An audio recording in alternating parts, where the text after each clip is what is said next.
My name is Dana Yeager, and I'm 34 years old. For 3 years, my stepmother ran a quiet little war against my 8-year-old daughter. And everyone in my family, including my dad, told me I was imagining it.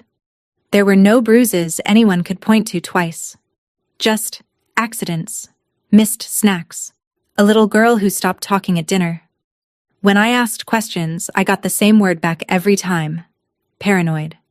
So I bought a camera that looks like a smoke detector, and I put it on a bookshelf in my own playroom, and I let it run for 9 days. What that camera caught ended my father's marriage, but that's not the part that keeps me up at night. The part that keeps me up is what I almost taught my daughter while I was busy waiting for proof. I need to start from the beginning, because the beginning is where they tell you you're crazy. And if you've ever stood there holding the truth while your whole family looks at you like you're the problem, this story is for you. Welcome back to Calm Drama Stories, where quiet people finally stop being quiet, and families learn what boundaries actually cost. If stories about standing up for the people you love hit home for you, drop a comment below and be sure to subscribe. Here's what my life looked like 3 years ago. I'm a pediatric nurse in Dayton, Ohio. Night shifts, mostly. 7 at night to 7 in the morning, 3 or 4 days a week. My husband Mark died in a car accident when our daughter Ellie was 5. One icy morning, one bad left turn, and I became a 31-year-old widow with a mortgage, a kindergartner, and a schedule that fights sleep for a living. I'm not telling you that for sympathy. I'm telling you because it explains the arrangement. My mom passed 10 years ago, and after that, my dad, Frank, became my one fixed point. He's a retired machinist. Sunday pancakes, WD-40 on every squeaky hinge, that kind of dad. 5 years ago, he remarried, Carol, a retired school office administrator with a laminated calendar on her fridge and a casserole for every funeral in the county. Everyone loved Carol. Honestly, at first, so did I. When Mark died, Dad and Carol offered to cover after school. Every weekday, 3 to 6 at my house, so Ellie could stay in her own space with her own toys. Dad took most days. Tuesdays and Thursdays he worked part-time at the Legion Hall, so those afternoons were Carol's alone. I remember thinking we were lucky. I remember saying it out loud in this kitchen to my dead husband's photograph. We're going to be okay. The family's got us. A nurse learns to read monitors, but there's no monitor for what happens in your own house between 3 and 6 in the afternoon. Looking back, the first sign came with a juice box. It sounds like nothing. That's the thing nobody warns you about. It always sounds like nothing.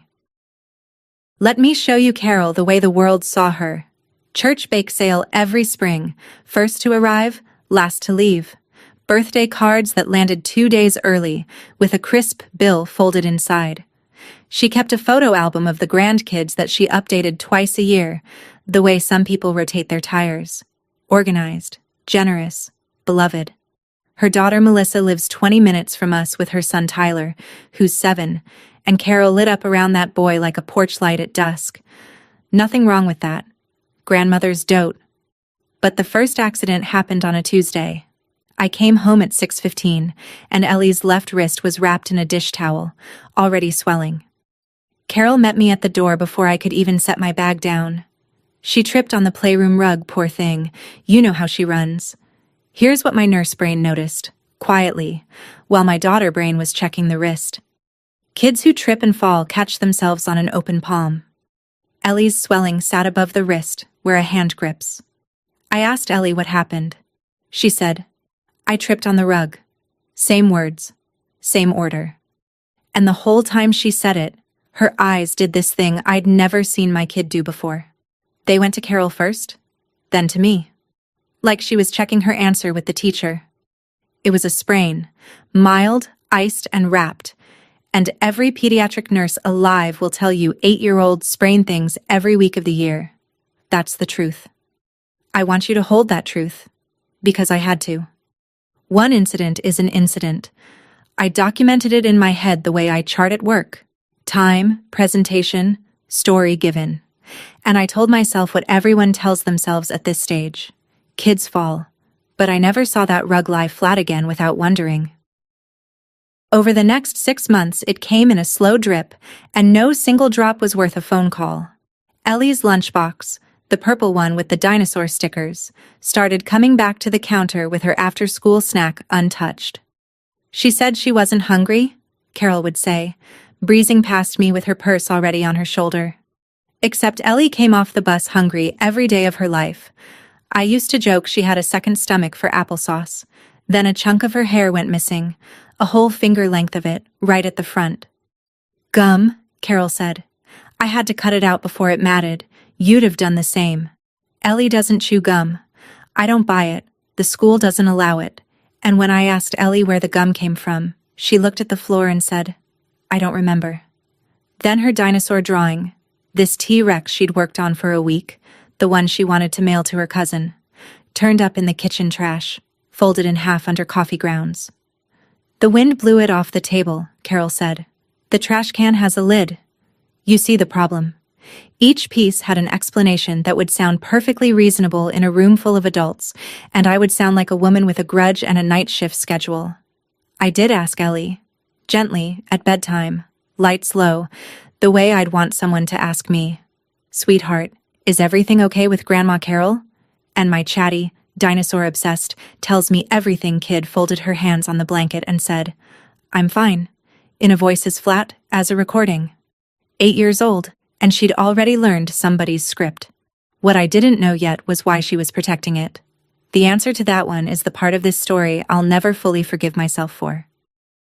I went to my dad first, because that's what you do. You go to your person. I picked a Sunday, over pancakes, after Ellie ran off to watch cartoons. I laid it out the way I'd give a shift report. The wrist, the snacks, the hair, the drawing in the trash. Dates for all of it, because yes, I'd started keeping dates. He listened with his coffee halfway to his mouth, and I watched my 63-year-old father shrink from the conversation like it was a hot stove. Dana, he finally said. She means well.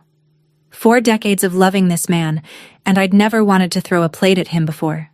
She means well. He said Carol raised 2 kids and half the neighborhoods, that she was strict, old school, that maybe I was. And he actually reached across and patted my hand when he said it, stretched a little thin since Mark. Here's what I want you to understand, because it matters. I didn't drop it, and I wasn't helpless. I called the after-school program at Ellie's school that same week. $340 a month, which stung, but I'd have found it.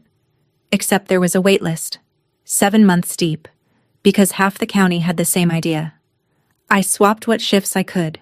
I started coming home early, unannounced, when the schedule allowed, and every single time I walked into a scene as pleasant as a greeting card. And I told myself the thing that keeps every family quiet. You have no proof, and accusations without proof don't protect your kid. They just cost her a grandfather. Then something small happened that I couldn't explain for months. The next Tuesday, Carol hugged me at the door, big and warm, and said she'd heard I had concerns, and that I could always come to her directly. I had told exactly one person, and he'd patted my hand while I said it. If you want to see how a family really works, don't listen to what they say about love. Watch who gets served first. Melissa and Tyler came to Sunday dinner at Dad and Carol's about once a month, and I started watching those dinners the way I watch a telemetry screen. Carol spooned seconds onto Tyler's plate before he asked. Ellie held her plate up and Carol said, in the sweetest voice you ever heard, "You know where the pot is? Big girl, you're so independent." Tyler got a gift that day. A Lego set. Not a birthday, not a holiday, just because. Ellie got told to be careful on the good chairs, twice. And when Melissa laughed and said, "Mom, you spoil him rotten," Carol wiped her hands on her apron and said the thing I'd hear in my sleep for the next 2 years. "Blood takes care of blood," she said it warmly. "That's what I need you to sit with." It wasn't hissed, it wasn't a villain line, it was passed around that table like the gravy, and every grown adult nodded along like she'd said the sky was blue. My dad nodded.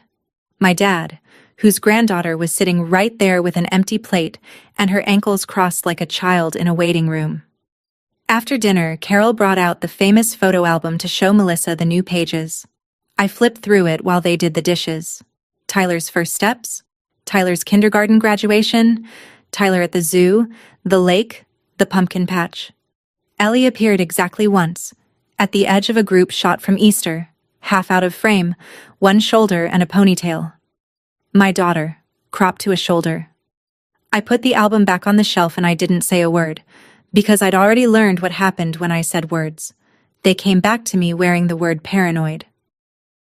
By that winter, Ellie was somebody else. She stopped eating breakfast, my applesauce kid, pushing eggs around a plate. She started having nightmares she wouldn't describe. Her teacher emailed me a phrase that put a stone in my chest, increasingly withdrawn during afternoon hours. I printed that email and put it in a folder. The folder was getting thick by then, and I hated everything about the fact that I owned it. Then one night in February, tucking her in, I got a crack in the wall. She was half asleep, guard down, and she mumbled it into the pillow. Grandma Carol says I chew like a farm animal. I kept my voice level. You learn that in pediatrics the kids read your face before they read your words. I said, "When did she say that, baby?" And I felt her whole little body go stiff under the blanket like she'd tripped an alarm only she could hear. She sat up. She said, "I was joking. It was a joke, Mommy. Don't tell. Don't tell." One small plea from an 8-year-old, and it told me more than every folder I'd ever fill. Kids don't beg you not to repeat a joke. They beg when telling has a price, and they've already paid it at least once, and they've done the math on who ends up hurting if the grown-ups start talking. I sat there rubbing her back until her breathing went slow, and just when I thought she was asleep, she said one more thing, so quiet I almost missed it. "You believe me, right?" I said. "Of course I believe you. Always." She nodded and rolled over. Here's my shame, and I'm going to say it plainly because this whole story lives inside it. Even while I was promising her, some cold, trained, chart-everything corner of my brain was thinking, "I believe you, honey, but nobody else will, and I need something they can't argue with." She needed a mother that night. I was already building a case file. I decided to do the adult thing, the fair thing, the thing they tell you to do in every advice column ever printed. I spoke to Carol directly. No ambush. I asked her to stay for coffee on a Thursday, and I was polite, and I used all my de-escalation training. I said Ellie seemed anxious lately, that she'd mentioned a comment about her chewing, that I wasn't accusing anyone of anything, but I needed the teasing to stop. Carol didn't even blink. She reached across my own kitchen table, took both my hands, and turned her face into a masterpiece of concern. "Oh, sweetheart," she said. "You have been through so much, widowed so young, those awful night shifts. It's a lot for anyone's nerves." And then, so gently, it took me a second to feel the blade in it. Kids Ellie's age invent stories when they're missing a parent. I raised 2. I've seen it 100 times. In 90 seconds, she'd relocated the problem from her behavior to my nerves and my daughter's honesty, and she did it while holding my hands. I actually apologized for how it might have sounded. I'm still angry about that apology. Within a week, the family group chat did its work. My Aunt Pam posted that Carol was a saint for helping that poor girl, with a heart emoji, and everybody liked it. And that Sunday, my own father called me into the garage, wiped his hands on a rag, and said, "Kiddo, you've got to stop this. You're being paranoid. Paranoid." There it was, out loud, from the one person whose belief I'd have traded everything else for. The word landed the way a diagnosis lands. Suddenly, everything I did got read through it. Miss a family dinner, that's the paranoia. Ask Ellie a question, that's the paranoia. What I didn't find out until much later was that Carol had gotten to everyone first, softly, for months. She'd been telling the family she was worried about me, about my nerves, about whether I was coping. She built the frame before I ever hung a picture in it. I want to pause here, because some of you know this exact feeling. If you've ever tried to protect someone and been told you were the problem, you know that weight on your chest. Stay with me, Because the part nobody believed is exactly the part a camera can't argue with. If you've ever been called too sensitive for noticing things, tell me about it in the comments. And subscribe, because what 9 days of footage did to this family is something you need to see through to the end. Here's what it costs to be labeled, in case you've never had the pleasure. It costs you your own voice. After the garage, my dad started talking to me in words that weren't his. He'd never said nerves in his life. This is a man who describes heart attacks as a rough patch. And suddenly my nerves came up every phone call. He suggested twice that I talk to someone. And listen, I believe in therapy the way I believe in insulin. But that's not what this was. In our family's mouth, talk to someone didn't mean we love you, get support. It meant we've decided the problem lives in you and we'd like it managed. Grief counselor, support group. Have you been sleeping, Dana? Every concern I raised got folded back into the file they were quietly keeping on me, while the file I was keeping on Carol got treated like a symptom. I caught myself doing something one night that scared me more than any of it. I was about to call my dad about a bad Tuesday. Ellie silent in the car again, dinner untouched again. And I stopped. And I rehearsed. I stood in my kitchen writing sentences in my head, editing them, softening them, checking them for anything that could be read as unstable. I was preparing a statement for my own father like a witness who knows the room is hostile. That's when I understood the trap properly. Every family has a version of this. A story it tells about who's reliable and who's fragile. And once the story's assigned, evidence doesn't fix it. Evidence gets sorted into the story. She found another thing wrong, poor girl. I hung up without dialing. Upstairs, my daughter was asleep with a nightlight she'd never needed before that year. Somebody in this house was actually fragile. It wasn't me.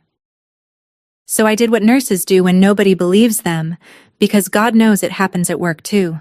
I documented like it was my job. A dated log. Every incident. Every quote. Every explanation Carol gave. Written the same night. No adjectives. Just facts. The way you chart. Photos of the wrist. The email from the teacher. The lunchbox coming home full, week after week. Which I started photographing on the counter with the date visible on my phone screen, and I know exactly how that sentence sounds, and I did it anyway. Then I took Ellie to her pediatrician, Dr. Patel, a careful woman I'd trust with my own chart. I gave her the log. She examined Ellie, talked with her alone with the door cracked, the way they're trained to. Afterward, she chose her words like she was picking up glass. "These patterns concern me," she said. "The weight loss is real. The anxiety presentation is real. I'll document all of it. But Dana, you know how this works. A wrist that healed months ago. A hungry kid. Comments nobody heard but an 8-year-old who's already recanting. There's no injury, no witness, no disclosure she'll stand behind. There is no mechanism that takes this and removes a step-grandmother from a family. Keep documenting. Keep her close." I drove home with Ellie singing along to the radio in the back seat. No idea her mother had just heard the system politely explain that it couldn't see her. I don't blame Dr. Patel. She did everything the machine lets her do, and her notes mattered later more than she knew. But I remember stopping at a red light on Wayne Avenue and thinking, with a calm that should have worried me, fine. If nothing official can see inside my house between 3 and 6, then I need eyes of my own. The porch is the one I still can't think about with my hands still. It was late January, 28 degrees, the kind of Ohio cold that makes your teeth ache. I got home early on a Thursday because a shift got cut, and my neighbor, Mrs. Halverson, 79, sweet, allergic to conflict, waved me over to her fence. She thought she was making small talk. She said, "Poor little thing was out on the porch again Tuesday. I almost brought her a blanket. Again." I kept my face pleasant the way you do at a bedside, and I asked how long, roughly. She hemmed and said she'd noticed her before her show, and the girl was still there after, so 40 minutes, give or take, in January. My kid stood on a frozen porch for 40 minutes while her step-grandmother was inside my warm house. Carol's version, when I asked that evening, arrived smooth as ever. The door sticks, sweetheart. She was out there 10 minutes at most while I got it open. She does love to make things dramatic.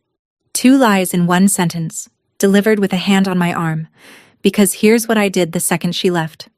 I went out, shut that door behind me, and tried it. Turned clean on the first pull.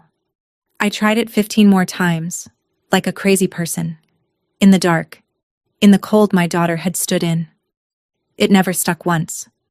I went back to Mrs. Halverson the next day and asked, as gently as I know how, whether she'd be willing to tell my dad what she'd seen. Her face closed like a shop at 6. Oh, honey, I don't want to get in the middle of family business. And that was that.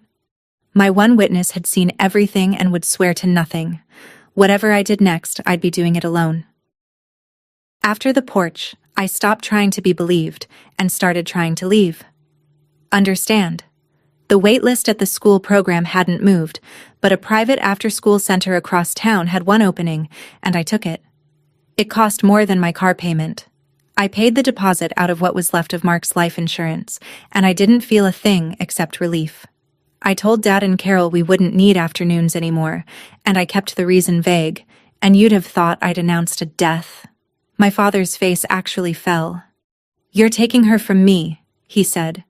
From me, notice, because he still couldn't imagine any of this was about her. Carol worked the phones within days.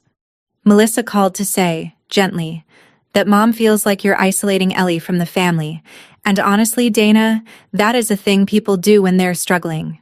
Isolating. There's a word with a case file behind it. And the worst part was Ellie herself, who cried on the first morning. Not about Carol. Never about Carol out loud, but about Grandpa. Will I still see Grandpa? That's the vice these situations put a kid in, and don't think Carol didn't know it. The man Ellie loved was the wall the woman stood behind. 3 weeks. That's how long the center lasted before the email came. Staffing shortage, 2 teachers gone. We regret that. Effective the 15th, we are suspending the after-school cohort, deposits refunded. A form letter with a smiley logo. I called 11 places in 2 days. Waitlist, closed, waitlist, church program full. One place that never answered its phone. The school list still said 7 months. And on the 16th, at 3 o'clock, the only door in Dayton that stood open for my daughter was my own front door, with Carol's key turning in it. That night, I sat in the driveway a long time before I went inside. The thing that finally showed me the way out wasn't in my house at all. It was a 6-year-old boy on my unit, a frequent flyer in 3 times that year for falls down the stairs. Everybody had a feeling about that kid. Feelings don't do anything. What did something was the chart. I'd flagged his first admission in my notes. Time of day, injury pattern, the way the story never quite matched the X-ray. And the next admission I flagged again, and the one after that a colleague added hers. And suddenly it wasn't a feeling. It was a chart any stranger could read in 2 minutes and reach only one conclusion. Mandated report. Investigation. That boy sleeps somewhere safe now. Afterward, my friend Rosa, 20 years on the floor, seen everything twice, said something over vending machine coffee that rearranged my skull. You notice you never argued with anybody, Dee? Not once. You didn't convince a soul. You just showed them the chart, and the chart did the arguing. I sat with that all week. 3 years, I'd been trying to win a debate. With my dad. With Melissa. With a group chat. Where the other side owned the judge and wrote the rules of evidence. You can't out-talk a woman who got to everyone first. Rosa's voice kept circling back. Stop testifying. Start charting. That Sunday, Dad called to patch things up, and he meant well. He always means well. And halfway through, he said it again. The family motto for looking away. She means well, Dana. I looked at the phone for a second. At this man I love more than my own eyes, and something in me went quiet and level, like a monitor settling into a rhythm. Okay, Dad, I said. You're probably right. It was the first lie I'd told him in 3 years. I was done asking this family to see. I was going to show them a chart. The camera cost $89, White plastic, round, about the size of a smoke detector, because that's what it's built to be mistaken for. Motion activated, 14 days of storage on a 64-gigabyte SD card. Before I clicked buy, I did what I do. Homework. Turns out the law on this is cleaner than people think. In every state in this country, you may record video inside your own home. Ohio included.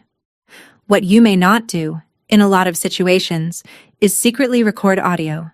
That's wiretap territory, a felony-shaped hole people fall into on their own porches. So I made the choice that told me who I was becoming. I turned the microphone off. Off. Whatever this camera caught, it would catch it silent, legal, unarguable. I didn't want a weapon, I remember thinking. I wanted a chart. On a Sunday night while Ellie slept, I stood on a kitchen chair in the playroom and set it on the top bookshelf, tucked between the Monopoly box and a plastic herd of dinosaurs, lens angled to cover the room, the little table, the door to the hall. From the floor, it was nothing, a white dot in the clutter every family bookshelf collects. I stepped down and stood there in the dark of the room where my daughter spent her afternoons, and I'm not going to pretty this up. I felt sick. Wives bug houses in movies. Spies do this. Mothers who trust their families don't stand on chairs at midnight aiming lenses at the toy table. Then I looked at the little table itself, at the two chairs, at the corner where Ellie had started sitting with her back to the wall like a much older person, and the sick feeling reorganized itself into something with a spine. 9 days. That's all it took. But I didn't know that yet. What I knew was harder. Starting tomorrow, I had to do the one thing I'd never done. Nothing. People think surveillance is a thing you do to somebody else. Nobody tells you it's a thing that happens to you. From the moment that lens went live, I was different in my own kitchen. Tuesday came, and I handed Ellie her backpack and smiled at Carol in my doorway and drove to work with my stomach folded into thirds. Because I knew, and the knowing sat in me like a swallowed stone. On day 2, I nearly took it down. I stood in the playroom at midnight with my hand halfway to the shelf, running the whole indictment against myself. What kind of daughter films her father's wife? What kind of woman does this to family? If those files were empty, and they might be empty, that was the thing. They might genuinely be empty. Then I wasn't a protective mother. I was exactly what they all said I was, except now with video equipment. And there is no walking that back. Paranoid stops being an insult once you've got a hidden camera. It becomes a diagnosis with evidence. I stood there a long time, and somewhere in that dark room I finally admitted the real shape of what I'd done, and it steadied me, strangely. There was no version of this where the old family survived. If the card was empty, I was the woman who spied on St. Carol. If the card wasn't empty, my father's marriage was over and I'd be the one who ended it. Either way, the little world of Sunday pancakes and laminated calendars had already died the night I stood on that kitchen chair. The only question left was what my daughter would get out of the wreckage. Put that way, it wasn't close. I took my hand off the shelf. I left the lens where it was, went to bed, and did not sleep. I hadn't watched a single minute yet. That came later, and I want to tell you about the days that almost fooled me first. I made myself wait until Wednesday night to watch anything, and then I sat at the kitchen table with headphones I didn't need. The files were silent, remember, and opened day 1. And I'll tell you the truth, even though it costs me. Days 1 through 3 almost broke me in the other direction. They were fine. They were worse than fine. They were sweet. There's Carol on the little couch with Ellie, actually reading, a whole picture book, pointing at pages. There's a snack on the table, day 1, crackers and apple slices arranged like a magazine photo. Day 2, a Tuesday, Carol's day. Frank's shape crosses the doorway twice. His hip was acting up, so he'd skipped the Legion Hall and stayed home, and the playroom ran like a commercial for grandparenting. I scrubbed backward and forward through hours of nothing at 2 a.m, and the doubt came up my throat like acid. Maybe the wrist was a trip. Maybe the porch was 10 minutes and Mrs. Halverson's clock runs slow. Maybe I'm the woman who filmed a 63-year-old reading picture books. And then a thought arrived that I am not proud of, that I've never said out loud before this. Some starving corner of me was disappointed. Do you hear how sick that is? 3 years of being called crazy will do that. You get so hungry to be believed that part of you starts rooting for the evidence, which means rooting against your own kid's safety. And I caught myself doing it and had to set the laptop down and stand at the sink for a while. That's what that word paranoid had made of me. A woman at a kitchen sink at 2 a.m., ashamed of her own relief, ashamed of her own disappointment, unsure which one was worse. I almost pulled the card that night and burned the whole idea down. Almost. Day 4 was a Thursday. Dad had a dentist appointment across town. Carol had the house to herself. Day 4. I know the timestamps by heart now, the way you know your kids' birthdays. 3:41 in the afternoon. Ellie comes in off the bus, drops her backpack, and goes to the counter where her purple lunchbox sits. I packed extra that morning, cheese and the good crackers, because some part of me was running an experiment, and I hate that I know that about myself. On the video, Carol crosses the frame, picks the lunchbox up off the little table, and sets it on top of the tall cabinet. No anger in it. That's what I need you to see. Nothing you could call a moment. She does it the way you'd move mail off a chair. Housekeeping. Ellie points at it. You can see her mouth moving, asking. Carol settles onto the couch with her phone. 3:52. Ellie points again, then drags her chair a foot toward the cabinet. And one look from Carol. One look, not even a raised hand, just a turned head, stops her cold. And my daughter puts the chair back, neatly, squared to the table. An 8-year-old restoring the crime scene by habit. At 4:06, Carol takes something from her purse and eats it. I rewound that 11-second clip 3 times to be sure. It was a granola bar. She ate it on the couch, facing the room, while my daughter's snack sat on top of a cabinet 6 feet in the air. And at 4:15 came the part I will be seeing for the rest of my life. Carol points to the corner, the one by the window, and Ellie walks to it and sits down on the floor facing the wall. For what? The tape has no sound. I'll never know. She sat there. I watched the counter run. For 50 minutes. She didn't fidget. She didn't cry. She picked at the carpet in one small spot, the way you'd wind a watch. And my hands were shaking so hard I set my tea down on the edge of the table and missed, and I let it lie there on the floor and kept watching. Because the worst thing on that screen wasn't Carol. It was how practiced my daughter was. I want to pause one more time, because I know some of you are watching this with a knot in your stomach. You have seen a child go quiet like that. Somewhere, sometime, and you didn't have a camera either. This next part is for you. Don't look away now. And if you haven't subscribed yet, do it. Because what my father did when he finally saw the truth is the reason I'm telling this story at all. I watched the rest of the 9 days in one sitting, and what I remember most is how boring the cruelty was. Day 6. Ellie reaches for the couch and Carol's hand closes on her elbow and moves her off it. Not a yank you could take to a courtroom, just a correction, the kind you'd give a dog, and Ellie goes to the floor without being told twice because the floor is apparently hers. Day 7. Ellie's crayon box is on the little table when Carol walks through, and Carol's heel comes down on it. She's looking at her phone. It could be an accident. It could always be an accident. Except she steps over the wreckage without a glance, and Ellie sweeps the pieces into her 2 small hands like it's a chore she knows. Day 8 was the one with Tyler. Melissa dropped him off for an hour, and there on my screen, in my house, at my daughter's table, Carol laid out cookies on a plate. For one child. She sat with him while he ate them. Ellie sat at the same table across from the plate, hands in her lap, and nobody put a cookie in front of her. And she didn't ask. And that's the sentence that should be impossible. She didn't ask. 8 years old, and she already knew the menu didn't apply to her. There was no rage anywhere in those 9 days. No slaps, no screaming, Nothing a stranger would stop on the street. Just a system, administered calmly in the afternoons, to one child and not the other.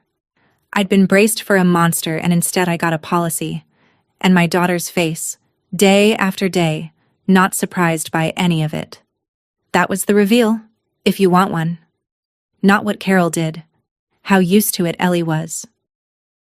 Here's the part of the story where I'm supposed to hate her cleanly, and I want to be honest instead, because the truth is stranger and worse.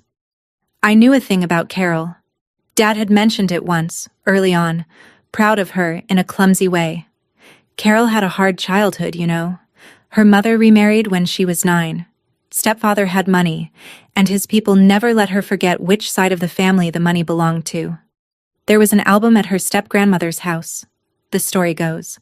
A big leather one on the coffee table, and Carol used to look through it when the adults played cards. She wasn't in it. 9 years in that house, and she appeared in none of the pictures worth keeping. When the old woman died, the will listed every grandchild by name, and hers wasn't one of them. Her stepfather's family split the lake cottage while her mother told her to hush and be grateful for what they got. Blood takes care of blood. She didn't invent that sentence.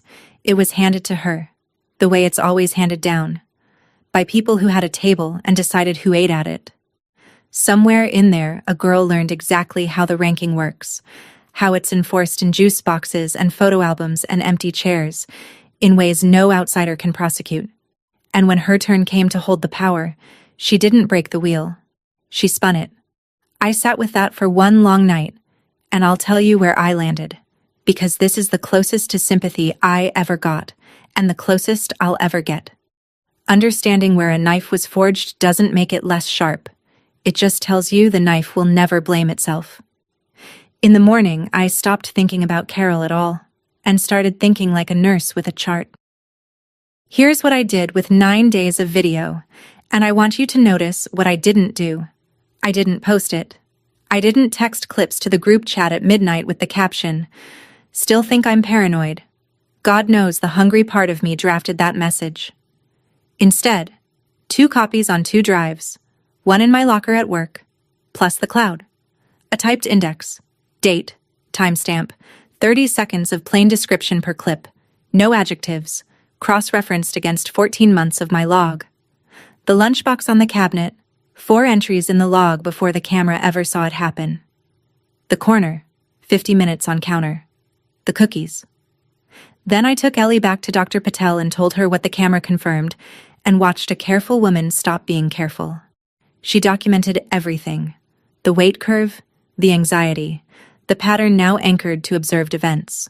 Her summary letter is 2 paragraphs, and it reads like a verdict. And then I had coffee with Janice, a hospital social worker who's forgotten more about child protection than most people ever learn, and she gave it to me straight. With a non-custodial caregiver, the realistic machinery isn't courtrooms, Dana. It's access. She harmed your kid in the window you gave her. Close the window. You don't need a judge for that. You've needed nobody's permission this whole time. I drove home with that sentence rearranging 3 years of my life. All that begging to be believed. Dad, Melissa, Pam, the chorus. And the entire time, the only authority with actual jurisdiction over my daughter's afternoons was me. The chart wasn't for convincing them. The chart was for the day I stopped trying to. That night, I looked up the school waitlist number one more time, and then I made a different call entirely. The call was to Rosa, who has a niece, Brianna, 26, finishing her teaching degree with afternoons free. And just like that, the thing 3 years of waitlists couldn't give me, one friend did in a 10-minute phone call. Money I didn't have. I picked up 2 weekend shifts a month to cover it, and that math hurt, and I did it smiling. Then I called Dad. I kept it short and I kept it boring, which took rehearsal. Schedule's changing. We've got afternoons handled now. You 2 are off the hook. We'll do dinners instead. He was hurt and confused, and part of me, the part that had watched day 4 on a loop, wanted so badly to tell him why, right there, to finally empty the whole file into his ear. I didn't. He'd earned the truth, but he'd get it once. in a way it couldn't slide off of, not secondhand over a phone he'd hang up and hand to Carol. Because make no mistake, Carol got the news within the hour, and Carol did not like losing her Tuesdays. She called me the next evening, all warm honey. "Dana, sweetheart, is everything all right? I hear you've hired some student. You know how I worry. It costs so much, and money's tight for you. We love those afternoons." I gave her nothing. "Yep, all good. Works better with the school stuff. Thanks for everything." Flat, pleasant, a wall painted beige. There was a pause on that line, a pause I'd never heard from her before, and I realized I was hearing it for the first time in 5 years. Carol, recalculating. "Fine," she said finally, sweet as ever. "If that changes, family's always here." Family. 2 nights later, my doorbell rang at 7:40, and it was her, alone, holding a pie. I didn't invite her in. I stepped out onto the porch, my porch, the one my daughter froze on, and shut the door behind me, and we stood under the yellow light like 2 women in a play. She led with the pie and the pleasantries, and I said thank you and held it and waited, because silence is free, and it makes people spend. It took her under a minute. "Frank tells me you've been keeping little notes," she said, still smiling. "Sweetheart, I say this with love. Families don't survive accusations. They survive grace. Ask yourself what you can actually prove, and what trying will cost your father, at his age, with his heart." There it was. Not a slip, not a confession. Carol never spent a nickel she didn't mean to, but a message, hand-delivered. "I know what you think you have, and I'll burn the commons before I lose the narrative." I said, "Thanks for the pie, Carol," and went inside and watched her taillights leave my street. The campaign started that week. Aunt Pam called Dad, worried sick about my stability. Melissa texted a link about paranoid ideation in grieving spouses. With a heart, always with a heart. And then, the one that was designed to reach me. Word came through a cousin that Mark's mother had been asking if everything was okay in that house, because someone had reached out to her, concerned. My dead husband's mother. The word custody was never said by anyone, which is exactly how that word does its work, floating in the white space of a voicemail. I sat at my kitchen table with the pie untouched and understood the exchange rate. She couldn't reach Ellie anymore, so the next target was the person the removal depended on. Me. And while Carol worked the phones, something she never planned for was happening in my house. My daughter came back. It took about 2 weeks of Brianna afternoons, flashcards, snacks eaten at the table, nobody's corner, before Ellie started talking at dinner again, first about dinosaurs, then about Brianna, and then one Thursday, out of a clear sky, about the rules. There were rules, it turns out. Stepkids eat after family. That was a rule? She thought it was normal. She thought it was like a law, the kind grown-ups know. The hair. She'd been humming at the table, and Carol said young ladies who hum like barn animals get haircuts, and cut it, and told her the gum story to tell. And when I asked, level as I could manage, why she never told me, she said the thing I'd been circling for 3 years without ever guessing. Grandma said if I told you, you'd fight with Grandpa, and Grandpa's old, and if he got sick, it would be because of me. That was the lock on my daughter's mouth, not fear for herself. A mortgage on her grandfather's heartbeat, taken out in her name by a 63-year-old woman who knew exactly what an 8-year-old will carry rather than risk.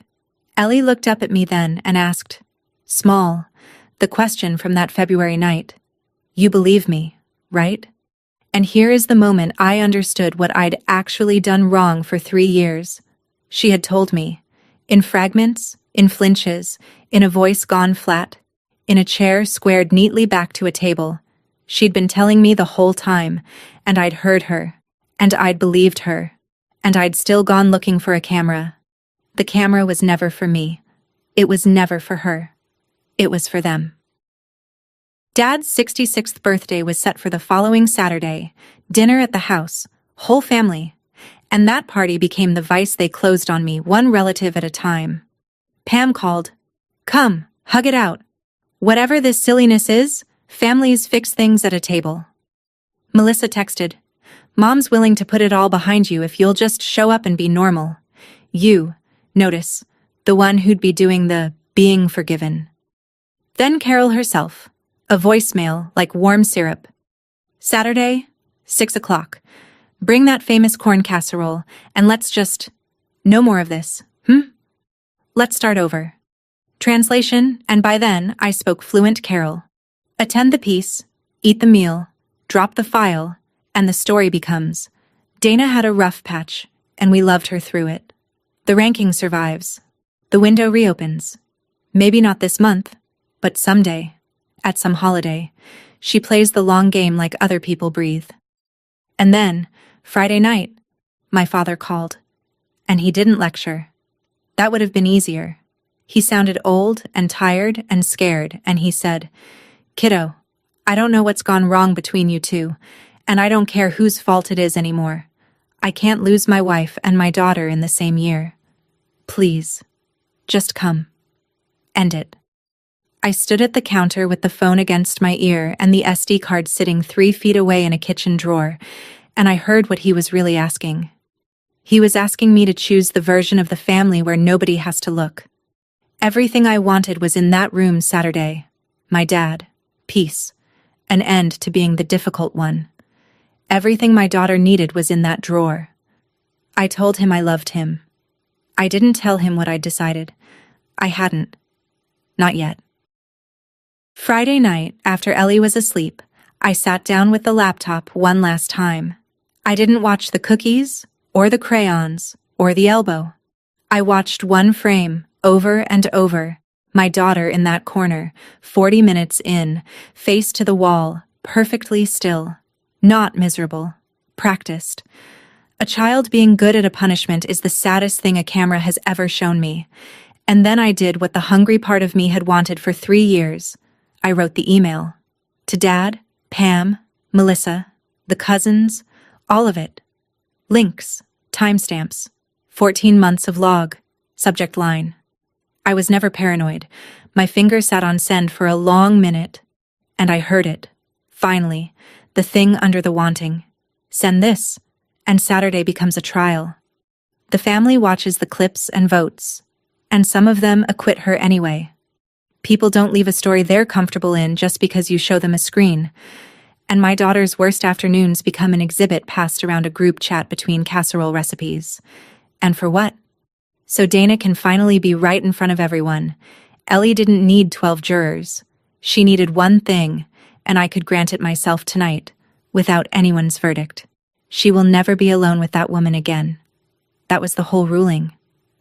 I deleted the email, all of it, and the hunger went with it. And what settled into its place was very quiet and very old. I slept 8 hours for the first time that year. I didn't go to the birthday. I sent a gift by porch drop Saturday morning, a new fishing reel he'd been circling in a catalog since spring, and Ellie and I made pancakes and stayed home, and my phone lit up all evening like a slot machine paying out guilt. Pam, Melissa, a cousin I hear from at Christmas. Unbelievable, after everything Carol's done for you. I let it ring itself out on the counter. There are years of my life I spent answering every one of those calls, explaining, softening, auditioning. I'm told the party was lovely.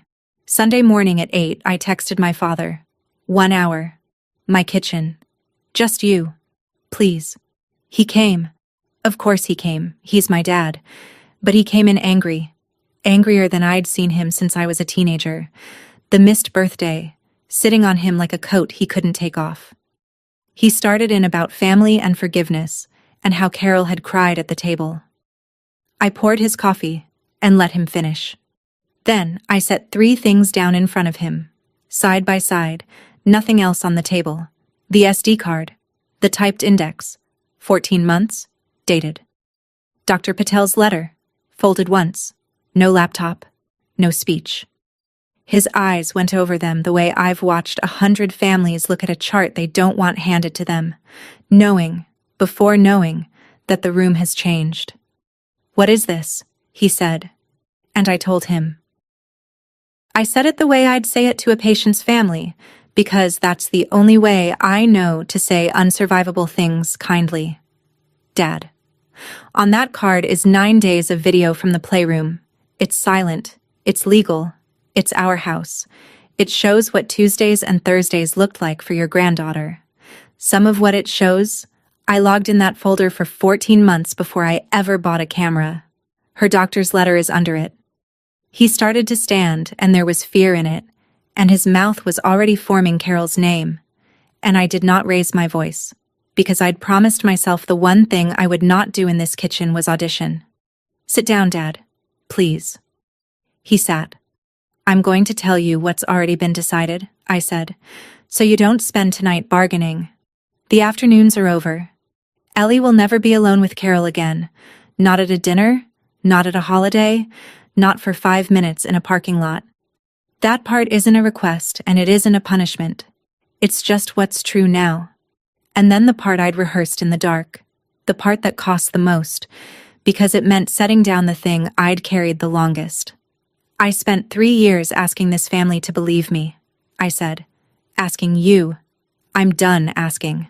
I'm not showing you that footage to win, and I'm not going to sit here while you watch it, and I'm not sending it to Pam so the group chat can hold a trial. Watch it or don't. That's yours.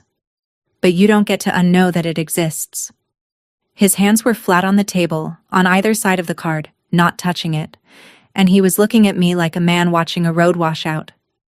And I gave him the last thing, gently, because it was his sentence to begin with, or hers. The one that got passed around that table with the gravy. You've heard Carol say it 100 times, Dad. Blood takes care of blood. I stood up and pushed in my chair. Ellie is your blood. She was 8 feet away from you the whole time. Then I did the hardest thing I've done in this life. Harder than the folder, harder than the camera. I walked out to the back porch, and I shut the door, and I left my father alone with it. 40 minutes I sat on that porch. I know the length of it exactly because it turns out I can't stop measuring things. The habit's in my hands for good. Through the door, I heard the kitchen the way you hear a hospital room from a hallway. Long silence. The scrape of a chair. Silence again. The laptop I'd left closed on the counter opened. I heard its little chime. Then nothing. For a long time. Which meant he was watching. And I sat in the cold with my coffee going gray and made myself stay put through every minute of it. Because this was the part I couldn't do for him. The last sound before the door opened was one I'd never heard in 34 years. My father, who buried his first wife with dry eyes and a straight back because somebody had to drive everyone home, crying. Not loud. Old man quiet, wet and ashamed of itself. He came out onto the porch and he looked 10 years older than the man who'd walked into my kitchen, and he stood there holding the doorframe. And what he said first was not her name and not mine. He said, "The corner." She sat so still. I know. He wiped his face with the flat of his hand, machinist to the end. And then my father corrected the record of his own life, one sentence quietly, and it landed harder than any apology could have. All this time I've been telling you she means well. He shook his head. I didn't want to see it, Dana. That's different. That's worse. We stood there in the backyard cold, my dad and I, on the far side of everything. He asked what I wanted him to do, and every hour of 3 years rose up in me wanting to answer. Leave her, choose us, say it now. I set it down. All of it. I can't make that choice for you, Dad, I said. I just made mine. And here's what I want you to know about how winning actually feels, because nobody tells you this part. My daughter was safe. My father finally saw. I'd been right about all of it. Every folder. Every date. And standing on that porch watching him hold the doorframe, being right felt exactly like what it was. A thing I'd had to break my father's heart to prove. Both can be true. That's the tuition. I never saw the conversation that happened at their house that night, and I've never asked. I know the results, the way you know weather from what's on the ground in the morning. Monday, my father's truck was in his brother Gene's driveway, and it stayed there. Within the month there was a lawyer and the word separation, And then, the other word. Carol did not go quietly, because narrative was always her instrument, and she played it to the last row. By Thanksgiving, half my extended family had heard how Dana turned a father against his wife with some doctored videos. Doctored. That was the version, and I want you to notice she never once said fake to anyone who'd actually seen them. Pam stopped calling me. A cousin unfriended me over it. The ranking protects itself. I knew that going in. And then, one evening in November, Carol called me herself, the last time we ever spoke. No honey in it now. No syrup. Just a voice I'd never heard before, flat as mine, and in a terrible way more honest than 5 years of pie. "You think you won something?" she said. "Nobody handed me a family either, Dana.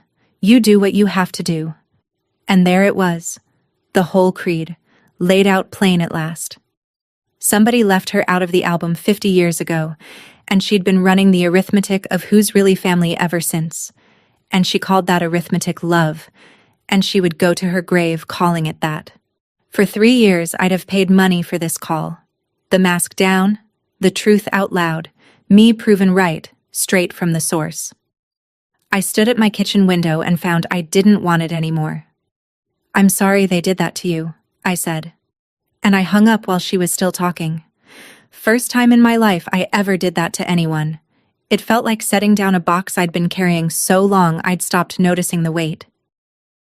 It's been 4 months since that Sunday in my kitchen, and I want to leave you with what ordinary looks like now, because ordinary is the whole prize. Ellie eats breakfast loudly. That's the metric I never knew to want. Scrambled eggs, elbows on the table, a running lecture about which dinosaurs could technically survive in Ohio. She sees a play therapist twice a month, a warm woman with a sand tray, and some appointments she comes out chatty, and some she comes out quiet, and both are part of how a kid puts a thing down. The drawings came back first. There's a new T-Rex taped to my fridge wearing what is unmistakably a stethoscope. Her therapist says, children recover in the direction of the adults around them. So I watch my directions now. Sunday pancakes move to my house. 3 plates.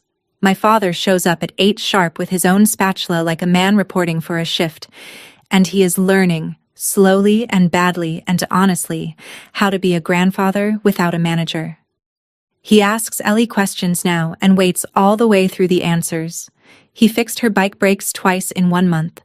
The second time, I think the brakes were fine. The divorce will be final in the spring. He doesn't talk about Carol much, but one morning over the dishes he said, "I keep going back through it. Birthdays, holidays, every time you tried to tell me. And I was there for all of it." I told him the truth. That she was good at this. That she'd had practice. That half of what she took from us she took in rooms he wasn't in. He nodded the way you nodded a thing that helps a little and not enough. Some of the family came around when the divorce filings did. Some didn't. Pam sent a Christmas card addressed to the girls, which is as close to an apology as her generation gets. I took it. You take the card. As for the camera, I sold it in the fall, wiped, boxed, gone to a stranger's porch pixels and all. Brianna asked once if I'd ever put up another one, now that you can never be too careful. No. Never again. Not because I regret it. That camera did its one job. But I finally understand what the job was. It was never for Ellie, and it was never for me.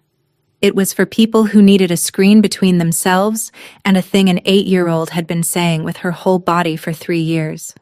I don't keep equipment around for those people anymore. I don't keep those people around. Last week, Ellie came off the bus upset. A girl at school had told the class a lie about her, one of those small third-grade cruelties that are enormous when you're inside them. She stood in the kitchen winding up to convince me, evidence marshaled, witnesses named, and I watched my own old hunger flicker in my kid's face. The audition. I put down the dish towel and stopped her 2 sentences in. "I believe you," I said. She blinked. "You believe me?" "First time," I said.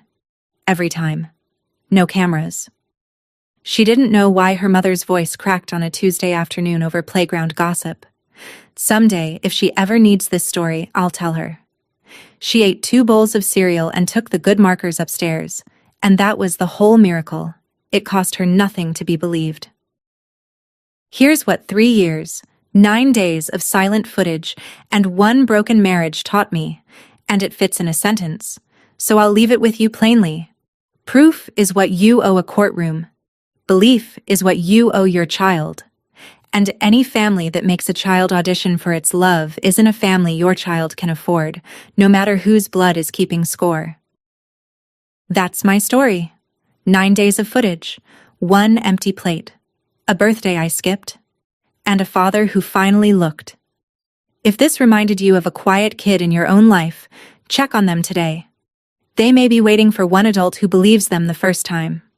Share this with someone who needs it. Drop a comment below, hit subscribe, and I'll see you in the next one.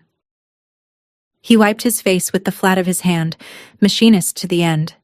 And then my father corrected the record of his own life, 1 sentence quietly, and it landed harder than any apology could have. All this time I've been telling you she means well. He shook his head. I didn't want to see it, Dana. That's different. That's worse. We stood there in the backyard cold, my dad and I, on the far side of everything.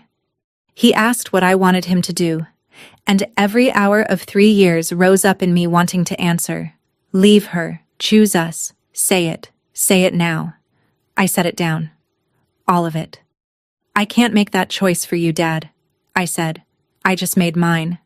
And here's what I want you to know about how winning actually feels, because nobody tells you this part. My daughter was safe. My father finally saw. I'd been right about all of it. Every folder. Every date. And standing on that porch watching him hold the doorframe, being right felt exactly like what it was. A thing I'd had to break my father's heart to prove. Both can be true. That's the tuition. I never saw the conversation that happened at their house that night, and I've never asked. I know the results, the way you know weather from what's on the ground in the morning. Monday, my father's truck was in his brother Gene's driveway, and it stayed there. Within the month there was a lawyer and the word separation, and then the other word. Carol did not go quietly, because narrative was always her instrument, and she played it to the last row. By Thanksgiving, half my extended family had heard how Dana turned a father against his wife with some doctored videos. Doctored, that was the version, and I want you to notice she never once said fake to anyone who'd actually seen them. Pam stopped calling me. A cousin unfriended me over it. The ranking protects itself. I knew that going in. And then, one evening in November, Carol called me herself, the last time we ever spoke. No honey in it now. No syrup. Just a voice I'd never heard before, flat as mine, and in a terrible way more honest than 5 years of pie. You think you won something? She said. Nobody handed me a family either, Dana. You do what you have to do. And there it was, the whole creed, laid out plain at last. Somebody left her out of the album 50 years ago, and she'd been running the arithmetic of Who's Really Family ever since. And she called that arithmetic love, and she would go to her grave calling it that. For 3 years I'd have paid money for this call. The mask down, the truth out loud, me proven right, straight from the source. I stood at my kitchen window and found I didn't want it anymore. I'm sorry they did that to you, I said. And I hung up while she was still talking. First time in my life I ever did that to anyone. It felt like setting down a box I'd been carrying so long I'd stopped noticing the weight. It's been 4 months since that Sunday in my kitchen, and I want to leave you with what ordinary looks like now, because ordinary is the whole prize. Ellie eats breakfast loudly. That's the metric I never knew to want. Scrambled eggs, elbows on the table, a running lecture about which dinosaurs could technically survive in Ohio.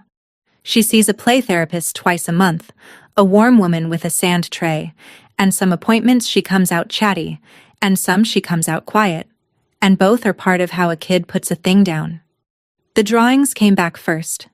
There's a new T-Rex taped to my fridge wearing what is unmistakably a stethoscope. Her therapist says, children recover in the direction of the adults around them. So I watch my directions now. Sunday pancakes move to my house. 3 plates. My father shows up at 8 sharp with his own spatula like a man reporting for a shift, and he is learning, slowly and badly and honestly, how to be a grandfather without a manager. He asks Ellie questions now and waits all the way through the answers. He fixed her bike brakes twice in 1 month. The second time, I think the brakes were fine. The divorce will be final in the spring. He doesn't talk about Carol much, but one morning over the dishes he said, "I keep going back through it. Birthdays, holidays, every time you tried to tell me. And I was there for all of it." I told him the truth. That she was good at this. That she'd had practice. That half of what she took from us she took in rooms he wasn't in. He nodded the way you nodded a thing that helps a little and not enough. Some of the family came around when the divorce filings did. Some didn't. Pam sent a Christmas card addressed to the girls, which is as close to an apology as her generation gets. I took it. You take the card. As for the camera, I sold it in the fall, wiped, boxed, gone to a stranger's porch, pixels and all. Brianna asked once if I'd ever put up another one, now that you can never be too careful. No. Never again. Not because I regret it. That camera did its one job. But I finally understand what the job was. It was never for Ellie, and it was never for me. It was for people who needed a screen between themselves and a thing an 8-year-old had been saying with her whole body for 3 years. I don't keep equipment around for those people anymore. I don't keep those people around. Last week, Ellie came off the bus upset. A girl at school had told the class a lie about her, one of those small third-grade cruelties that are enormous when you're inside them. She stood in the kitchen winding up to convince me, evidence marshaled, witnesses named, and I watched my own old hunger flicker in my kid's face. The audition. I put down the dish towel and stopped her 2 sentences in. "I believe you," I said. She blinked. "You believe me?" "First time," I said. "Every time. No cameras." She didn't know why her mother's voice cracked on a Tuesday afternoon over playground gossip. Someday, if she ever needs this story, I'll tell her. She ate 2 bowls of cereal and took the good markers upstairs, and that was the whole miracle. It cost her nothing to be believed. Here's what 3 years, 9 days of silent footage, and 1 broken marriage taught me, and it fits in a sentence, so I'll leave it with you plainly. Proof is what you owe a courtroom. Belief is what you owe your child. And any family that makes a child audition for its love isn't a family your child can afford, no matter whose blood is keeping score. That's my story. 9 days of footage, 1 empty plate, a birthday I skipped, and a father who finally looked. If this reminded you of a quiet kid in your own life, check on them today. They may be waiting for one adult who believes them the first time. Share this with someone who needs it. Drop a comment below, hit subscribe, and I'll see you in the next one.